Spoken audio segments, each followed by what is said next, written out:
हे बघ, 11वीची फी आहे 80,000 रुपये आणि 12वीची फी आहे 1,20,000 रुपये.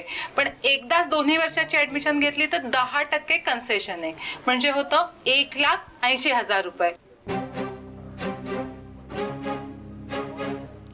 मग करायची ऍडमिशन? सर मी इथे ऍडमिशनसाठी नाही आलोय.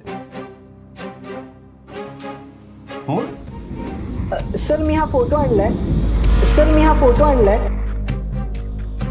सर खरं तर मी हे विचारायला आलोय की तुम्ही किती रुपये देऊ शकाल. सर पटवर्धन सर 2चे 2.5 द्यायला तयार होतील. तुम्ही 3 लाख रुपये दिलेत तर मग त्यांच्याकडे जायची गरज नाही पडणार ना सर.